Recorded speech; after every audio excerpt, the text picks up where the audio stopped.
invited. We are picture Kayado. So she opened Kanji, Tom Septically such a general. We don't know about it. We get a Paramola general, hello, can you be got today? She opened which only like Kapari, she wanted to say, Ticali, Tom Ticali said, P.A.V. Gilimano, Septically such a general, hello, she opened which do what. We all read together in English version, who those understand in English and who those understand Burmese. So shall we read together? John chapter 3 verse 11 to 16. Ramaya Solika Narodi, Noya Kyoji, Noya Utakari, Tudore, Nari, Takajabu, Inoki, Kamija. Nejiya Umari Inudi Kawi Madoka Bedo Kawi Boga Sidere Kawi Mona Shido Dudama Bedumia Kawi Modo Yapi. Shall we read in English, please? Truly, I say to you, you speak of what we know and bear witness to what we have seen. But you do not receive our testimony. If I have told you earthly things and you do not believe, how can you believe if I tell you heavenly things? No one has ascended into heaven except he who descended from heaven, the Son of Man. These scriptures clearly say the Son of Man. Only this Son of Man is Jesus Christ. Okay, so when you are reading in the Bible, Pia Taru to the Kama, when General Dino Vado Padekama, Pia Taru Suji and Yeshu Pyoji. So, the Jazarema, the King cut out the Barrel and County Yaru to Tia. General, Amia, General Huma, General Jimus, General Hamida Umia Buddha, so Hamida Jambina, the Yabuda Mabia Hamidama, no. Currency there, but no only the top part is what you're doing. Dilobe, County must set the ladder, the king issue crypto, Dani, County Young General Team. I don't want to County, Piata, Pitchos, Sela, yes, or who, the Jamaica General, Nimo, Sepichino Paya. Mostly, don't I will milk half a do. You that your judging, Kayami, Java, Todaro, Yogi, to follow the season of Tara Teko Yami Jami, Yafi, Taro, Yogi, to follow the season of Tara Teko Yazima, Yafi, Imminent body of Taro, Suno, Vita, Yogi Taro, Chito. Amen. Shall we read in English, please? And as Moses lifted up the serpent in the wilderness, so must the Son of Man be lifted up, that whoever believes in him may have eternal life. For God so loved the world that he gave his only Son, that whoever believes in him should not perish but have eternal life. Di Jazare Maro, Dama Honga, Moshi, who Ibila, you can look at Yama, Ya, don't you get it? Ibila, you no, the Muikai Kanare Kama, Pejare, Piana Jare Kama, Didi Piaga, Moshi, Jiwa, Yoga, Wigo, a Yoko, look, Yaka, Eddie, Jiwa, Wigo, Chile, that's all, Muikai Canada, Wizoka Canada to me. Eddie Wigo, watching Yaka and Wigo, Chile to die. And I need Jamaji, Eddie Yoga, look out Jim Kazami, Dama Honga, Jamago, the king could on be more to be or deletion or don't such a so much to Jimmy at that. In the Piaki, he Loki Dari chip the days with no butter. Combine of you, General, we not English, shall we reach English? And as Moses lifted up the servants in the wilderness, so must the Son of Man be lifted up, that whoever believes in him may have eternal life. For God so loved the world that he gave his only Son, that whoever believes in him should not perish but have eternal life. Amen. So the chance are the Son of Man, the King Yeshu Kito the King Yeshu Kito so two Korean so Moshi မွေရုပ်ကိုမြောက်ထားလို့ဒီမွေရုပ်ကိုကြည့်တဲ့အခါမှာလူတွေလွတ်မြောက်ခြင်းရမယ်ဆိုလို့ဓမ္မသစ်ကျမ်းမှာ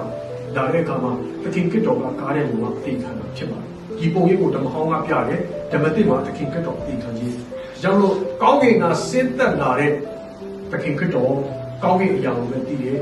သူကကောင်းကင်အရာတွေကိုသူ့အားဖြင့်လည်းပေါ်ပြတာဒါကြောင့်မို့ကောင်းကင်ကဆင်းသက်လာတဲ့သခင်ယေရှုခရစ်တော်ကိုယုံကြည်တဲ့သူတွေကဆိုတော့ eternal life ကိုရမယ်ဆိုတော့ဒီသူကကျွန်တော်တို့ကိုပြောပြတာဖြစ်တယ်။ဒါကတောင်းလိုက်ရကြမှာစောစောကမောရှိဂျေဝါရုပ်ကိုပြောက်တဲ့ကျမ်းပိုက်ကိုကျွန်တော်တို့ဖတ်ရဖို့အားလုံးကိုဖိတ်ခေါ်တယ်။တောင်းလိုက်ရကြအခန်းကြီး27ရှင်းမှာကို Numbers 21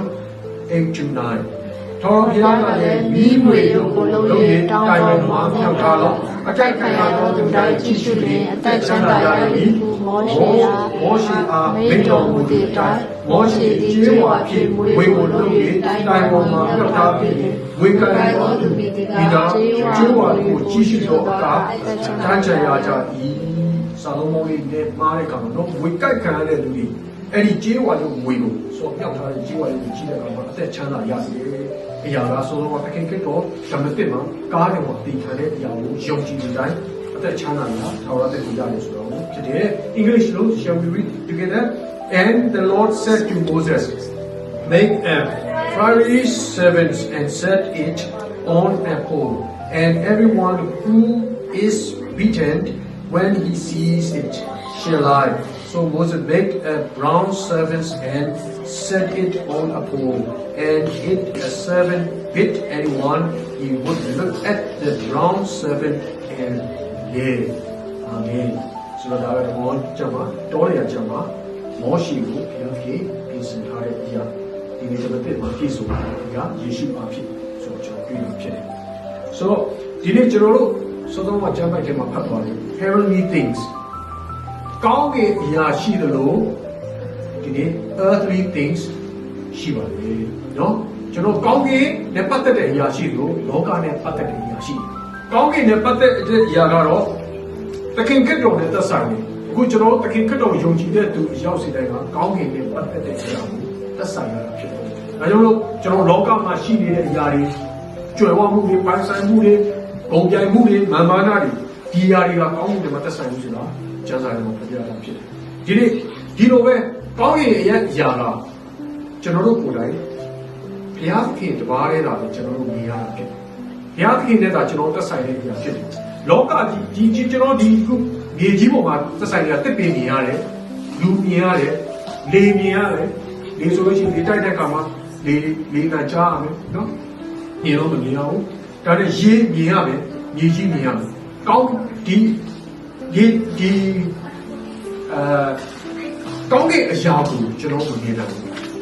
အဲ့ဒီမမြင်နိုင်တဲ့အရာကိုမြင်စေဖို့အတွက်ကသခင်ခရစ်တော်ကိုယ်တိုင်သားတယ်လို့သိချင်ကြတာဖြစ်တယ်ဒီအရာကိုကျွန်တော်တို့နားလည်ရတာဖြစ်တယ်ဆိုတော့ဒီကျွေးဝါရုပ်ကိုမြောက်တဲ့အရာကဘာပုံစံဆောင်လဲဆိုတော့သခင်ခရစ်တော်ကားတယ်လို့သိချင်ခြင်းဆိုတော့ lifted up ဆိုတာကကျွေးဝါရုပ်ကိုအကြောင်းမောရှိကိုဘုရားကပြောတဲ့အခါမှာမြောက်ထားလိုက်ဆိုတဲ့အရာက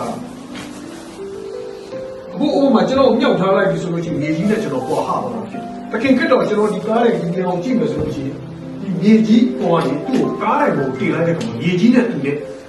လွတ်သွားတာဖြစ်တယ်ပေါ့လွတ်သွားတာအဲ့ဒီအရာက meaning နှစ်ခုရှိတယ်တစ်ခုကသူကမြေကြီးနဲ့မပတ်သက်ဘူးအပေါ်ကိုလစ်တာမြောက်ခြင်းခံတာဒါကြောင့်ကျွန်တော်တို့တွေကလည်းမြေကြီးအရာနဲ့မပတ်သက်တော့ဘူးနောက်ထပ် meaning ကတော့ go glorify to God ဘုရားရဲ့ဘုန်းကိုဒီသူမြောက်ခံလိုက်ရဆိုပြောလို့ဆိုအသေးခံလိုက်တာသူအသက်ခံလိုက်ရတာသူမျိုးစိအပြက်ခံလိုက်ရတယ်သူရဲ့ခန္ဓာကိုအပြက်ခံလိုက်ရတဲ့ကအမြောက်ခံလိုက်ရတယ်ဆိုတော့ဘုရားရဲ့ဘုန်းကိုထင်ရှားသွားစေတယ်ဒါပေမဲ့ကျွန်တော်တို့အရောက်စီတိုင်းရဲ့အသက်ကမှလည်းယုံကြည်သူဖြစ်လာတဲ့အခါမှာလွယ်လားခက်လားမလွယ်ဘူးလို့မလွယ်ဘူးယုံကြည်တဲ့အခါမှာကိုယ့်ရဲ့ဇာတိပဂတိဖြစ်ခြင်းကပျက်စီးသွားတယ်လေဆိုတော့မြေကြီးအရာကပျက်စီးသွားတာမြေကြီးအရာနဲ့မပတ်သက်တော့ဘူးကောင်းကင်အရာနဲ့ပတ်သက်လာတဲ့အခါမှာယုံကြည်သူဖြစ်လာလို့ရှိရင်လောကနဲ့မသက်ဆိုင်တော့ဘူးလောကအရာတွေနဲ့ဆွဲမမှုတွေတမမှုတွေလောကအရာရှုပ်ရောပြုံးခြင်းတွေနဲ့မသက်ဆိုင်ဘူးကောင်းကင်နဲ့တခင်နဲ့ပတ်သက်သွားတဲ့အခါမှာကျွန်တော်လွယ်လားခက်လားမလွယ်ဘူး ဒါကြောင့်မို့ကျွန်တော်တို့အရောက်စီတိုင်းအသက်တာကလည်းဒီနေ့ကောင်းကင်နဲ့ပတ်သက်တဲ့အရာလွယ်လွယ်ကူကူရတဲ့အရာဒါပေမဲ့အဲ့ဒီအရာကဖခင်ရဲ့ဘုံကိုထင်ရှားစေတာဖြစ်တယ်ဆိုတော့ကျွန်တော်ဒီအရာနော်တခင်ကတော့ son of man တွေ့တခင်ကတော့အပြည့်နဲ့ကျွန်တော်ဖခင်ရဲ့ဘုံကိုထင်ရှားစေတယ်ရောက်စီတိုင်းဖြစ်တယ်ဒါကြောင့်မို့ဒီနေ့ကျွန်တော်ကောင်းစီပေးတာက we are invited ကျွန်တော်တို့ရောက်စီတိုင်းကဖိတ်ကြားခံရတာဖြစ်ကောင်းကင်အတွက်ကျွန်တော်တို့ရောက်စီတိုင်းကကျွန်တော်တို့တိကိမလို့အခုကျွန်တော်ကဘာကျော်တိဂီတာဝိုင်းကြီးဖြော်ပြတဲ့အခါမှာကျွန်တော်တိကိဝေရတယ်အခု walk up ကျွန်တော်တို့ဗာလဲ walk up FIFA walk up ဆိုလို့ရှိရင်ဒေါ်လာလောက်ရှိမှထင်တယ်ကျွန်တော်တော့မခံမနိုင်ဘူးနော်ဈေးကြည့်မှာပဲနော်တချို့တွေတဲ့မဝယ်နိုင်မကြည့်နိုင်လို့တော်တော်လေးစိတ်မကောင်းတဲ့လူတွေတော့အများကြီးရှိရတယ်ဒါနဲ့ကောင်းတဲ့အရာကအဲ့ဒီအရာတွေနဲ့အများကြီးတန်ဖိုးရှိတဲ့အရာကျွန်တော်တို့ invitation letter ပေးတယ် invited you are invited ကျွန်တော်ဝယ်စရာမလိုဘူးကျွန်တော်တို့တခင်ခရစ်တော်ကိုစစ်စစ်ကြည့်ခြင်းအပြင်တခင်ခရစ်တော်ကိုယုံကြည်ခြင်းအပြင်အဲ့ဒီကောင်းတဲ့အရာကိုရတယ်ဆိုတော့အဲ့ဒီအရာကဒီနေ့ the kingdom of God တခင်တော်ဆိုတော့ဘုရားရဲ့နိုင်ငံတော်ကောင်းကင်နိုင်ငံတော်ကိုကျမ်းစာထဲမှာနောက်ထပ်တစ်မျိုးနဲ့ခေါ်တာရှိတယ် the age to come အသက်တာအသစ်လာမယ် new life လာမယ်ဆိုတော့ကျွန်တော်ကောင်းဒီကျမ်းစာတစ်ခုလုံးမှာဒီနေ့ဓမ္မဟောင်းကနေဓမ္မသစ်မှာအဲ့လိုပေါ်ပြတာရှိတယ်ဆိုတော့ဓမ္မဟောင်းအစတဲ့ကဘာဦးကျမ်းတဲ့လူဖန်ဆင်းပြီးဟိုးဓမ္မသစ်ကျမ်းဒီပြန်လည်ပြီးအသစ်ဖန်ဆင်းခြင်းချီဒီဓမ္မဟောင်းကျမ်းအစပါတယ်ဒီမှာဓမ္မသစ်ကျမ်းဆုံးပြီးရေးထားတဲ့အရာကဒီနေ့အများကြီးကျွန်တော်အပေါ်မှာပြတာလို့ဒီနေ့ဓမ္မဟောင်းအစ beginning ကနေမှာလာတဲ့ကောင်ဒီနေ့ the present age ကျွန်တော်တို့အခုလက်ရှိနေထိုင်နေတယ်အသက်ဒါဖြစ်တယ်ကျွန်တော်တို့လက်ရှိယခုနေထိုင်နေတယ်အသက်တာကျမ်းစာထဲမှာလည်းပေါ်ပြတာဖြစ်တယ်အခုကျွန်တော်တို့အသက်ရှင်နေတဲ့အသက်တာပြီးတော့ကျမ်းစာထဲမှာပါတာလဲဒီတခင်ကတော့ပြန်ကြွလာမယ်အချိန်နိုင်အခုဆိုလို့ရှိရင်လူ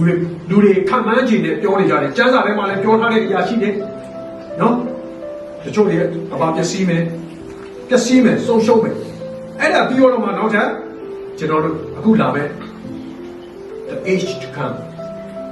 ဒါကျမ်းစာကြီးထဲမှာအကျယ်တဝက်ကြီးကိုပြောထားတယ်လူတွေအမျိုးမျိုးအတွေးကိုအယူဆအမျိုးမျိုးဂိုင်းကနာအဖွဲ့အစည်းအမျိုးမျိုးကနေဒီတိုင်းကျွန်တော်တို့အမျိုးမျိုးတုံ့တက်ထားကြတယ်ကျမ်းစာကလည်းဒီလိုပေါ်ပြထားတယ်ဒါနဲ့ကျွန်တော်ဒီနေ့ရှင်းပြခြင်းတဲ့အရာကဒီနေ့တခင်ခရစ်တော်ကျွန်တော်လာခဲ့ပြီ2026ခုနှစ်ထိရောက်ပြီလုံးဝတော့2026ခုနှစ်တော့တခင်ခရစ်တော်ဒီကမ္ဘာကြီးမှာကြွလာပြီးတော့ကျွန်တော်တို့ကဲတင်တယ်ကားထဲမှာအသေးခံပြီး3ရက်မတော်လေးမှာထားမြောက်တယ်အဲ့ဒီအရာကဒီနေ့ the age to come နော် the age to come ဖြစ်အဲ့ဒီကျွန်တော်တို့အသက်တာစောစောကကျွန်တော်တို့ဒီ present age မှာကျွန်တော်တို့အခုလက်ရှိနေထိုင်နေတဲ့အချိန်မှာသခင်ခရစ်တော်ကိုယုံကြည်တဲ့သူရောက်စီတိုင်းကဒီနေ့အသက်တာအသစ်နဲ့ new life နဲ့နေနေရတာဖြစ်တယ်ကောင်းကင်ကိုမရောက်သေးဘူးနော်ဒါပေမဲ့အခုလက်ရှိမှာသခင်ခရစ်တော်အဲ့2026ခုနှစ်တော့သူအသေးခံပေးတဲ့အရာအတိုင်းယုံကြည်တဲ့သူဒီနေ့ကျွန်တော်တို့ယုံကြည်တဲ့သူနော်လည်းလုံးကတော့9နှစ်ကယုံကြည်တဲ့သူဘသူပဲဖြစ်ဖြစ်ဒီနေ့ the age to come ခရစ်တော်နဲ့အသက်တာအတူတူရှိနေတာဖြစ်တယ်ဒီနေ့ကျွန်တော်တက်တာပြောင်းလဲသွားတာအခုဒီမှာဆိုကျွန်တော်ထိုင်ရတဲ့လူတွေမှာရှိတယ်ပြောင်းလဲပြီးတော့ဒီချင်းမင်္ဂလာကလည်းယေရှုခရစ်တော်ကဲ့တဲ့မှာရှိလို့ဆိုတော့ကျွန်တော်အသက်ကပြောင်းလဲသွားတာ we converted to Christ so အဲ့ဒီရတာ age to come ကျွန်တော်ဒီအသက်တာအသစ်နဲ့တခင်ခရစ်တော်နဲ့အတူနေထိုင်နေတဲ့ကာလဖြစ်တယ်အခါလေးကျွန်တော်တို့ကနေကအခုကျမ်းစာတွေကိုကျွန်တော်တို့ဟောနေတဲ့အရာတွေလည်းရှိရတော့ဒီဘာလဲတခင်ခရစ်တော်ရဲ့သိစဲခြင်းကာလလာမယ်ဘယ်အချိန်လာမလဲကဘာပျက်စီးတဲ့အချိန်လာမယ်အဲ့ဒါတွေကတခါကြီးကကျွန်တော်တို့အတွေးရှုပ်စီနေတာရှိတယ်နော်ဟုတ်တယ်နော်ကျွန်တော်တို့အမျိုးမျိုးဝင်လာတာအများကြီးကြားနေရတယ်ဒါနဲ့ကျွန်တော်တို့သိထားရမယ့်အရာတစ်ချက်ကကျွန်တော်တို့ဒီနေ့သခင်ခရစ်တော်ယုံကြည်တဲ့သူတွေကအသက်တာအသစ်နဲ့ယုံကြည်ပြီးတဲ့တကာလအဲ့ new age နဲ့အသက်တာရှိနေတာဖြစ်တယ်ဘလို့နဲ့ပဲရချာမကလို့ဘာပဲမလို့ပဲအခက်အခဲပဲကြုံဘူးကဘာစစ်ကြီးနဲ့ထားဖြစ်နော်တရက်တော့ကျွန်တော်တို့ကဒီနေ့အဆုံးလေးမှာတွေ့ပါလိမ့်ဘယ်သူမှဆိုယုံကြည်သူလည်းသိမှာပဲမယုံကြည်သူလည်းသိမှာပဲ ဘာပဲကိုယ်ပဲသိမှာဆိုတော့တည်ပြီးွားတော့မှဒီဟာကအပြစ်အဝကိုကျွန်တော်တို့တကယ်ခက်တော့အတူတူရောက်အဲကြောင့်လို့ရှိရင်တော့ကောင်းကင်မှာအတူတဘောနေမယ်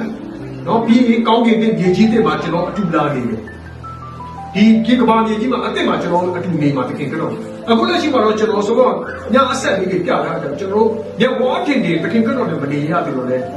တကယ်ခက်တော့မမြင်ရတော့လေကျွန်တော်အထဲမှာနေခြင်းအဖြစ်ကျွန်တော်တို့ရဲ့ age to time ကျွန်တော်တို့အသက်တာအသက်ကကျွန်တော်အစားပြုနေပြီဖြစ်တယ်အာမင်ဘုရားနာမဘုန်းကြီးပါစေဒါကြောင့်မို့ကျွန်တော်တို့ကျမ်းစာကိုကျွန်တော်တို့နားလေရတဲ့အရာကတော့ဒီနေ့ဒီပုံလေးတိုင်းပဲเนาะကျွန်တော်တို့တခင်ခက်တော့ကျွန်တော်တို့ ਨੇ အတူရှိနေတယ်။ age to time ကကျွန်တော်အတူနေရ fullness အပြည့်အဝတော့ကျွန်တော်မလာသေးဘူး။ဘာကြောင့်လဲဆိုတော့ကျွန်တော်ရုပ်ခန္ဓာရှိနေသေးတယ်လေ။ကျွန်တော်တရက်သိကြမှာပဲเนาะဘလို့ရုပ်ထုရုပ်ရတဲ့ဖြစ်ဖြစ်ဘလို့ရုပ်ပုဂ္ဂိုလ်သူပုဂ္ဂိုလ်ပြဖြစ်တရက်မှာတော့ဒီလောကကြီးကနေကြွသွားမှာပဲ။ဒီအဲ့ကြောက်တော့ပြီးတဲ့အခါမှာကျွန်တော်ဘုံနာမသိကြောပြီးဆိုတဲ့ပြည့်စုံခြင်းနဲ့အဲ့ဖူးနဲ့ကကျွန်တော်တို့အဲ့မှာမြောက်ဝါတင်နေရတယ်။ဒါကြောင့်လို့ကျွန်တော်နားလည်ထားမှာဘလို့အခက်အခဲပြဿနာတွေပေခြင်းပဲလာကဘာပြည့်ချင်းပဲလာရက်ချပဲလာဘလို့ကိစ္စပဲလာဒီနေ့အမျိုးမျိုးသောဒီနေ့ကျွန်တော်ဂိုင်းကနာခေါင်းဆုံးမျိုးဟောဟာဝင်ခနေတာအများကြီးရှိတယ်ကြောက်စရာတွေရှိနေဘာတွေပဲရှိနေသင်က age to come တခင်ခက်တော်နဲ့အတူအသက်ရှင်နေပြီလားဖြစ်တယ်ဆိုတော့ကျွန်တော်တို့တွေ့ရမှာဖြစ်တယ်။ဒါကြောင့်မို့ရောက်စီတိုင်းနားလည်မယ်လို့ကျွန်တော်ယုံကြည်ပါတယ်။ဒါကြောင့်မို့ကျွန်တော်ဒီနေ့ you are invited နော်ကျွန်တော်တို့ရောက်စီတိုင်းကကောင်းကင်နိုင်ငံတော်အတွက်သူခိတ်ကြားခြင်းကိုခံရတာဖြစ်တယ်။ဒါကြောင့်မို့ကျွန်တော်တို့ယုံကြည်သူရောက်စီတိုင်းကဒီနေ့တခင်ခက်တော်နဲ့အတူလက်ရှိအသက်ရှင်နေထိုင်နေတာဖြစ်တယ်။နော်အပြည့်အဝလာမဲ့အရာကျွန်တော်တို့အတွက်ကြိုးစားရတာဖြစ်တယ်ကောင်းနေတဲ့ဖြစ်တယ်ဒါကြောင့်လို့ရောက်စီတော့ဘုရားရှင်ကောင်းကြီးပေးပါစေ you know bless you all today I preach about the eternal life so the age to come is coming when Jesus Christ come again but we don't know when now maybe a lot of things is happening but you don't need to worry about anything but just only one thing you are believing Jesus Christ because Jesus Christ come down to the earth. So you believe in Jesus Christ, you are new life and living with Him. So this is already perfection. So this is a heavenly things, not the earthly things. You are not belongs to the earthly things. You belongs to the heavenly things. So heavenly things is more expensive than earthly things. Earthly things will be disappear. The heavenly things will be forever. So you are invited to be heavenly, the age to come. So with Jesus Christ and forever eternal life. Today I said that preaching about it. You are invited. God bless you all.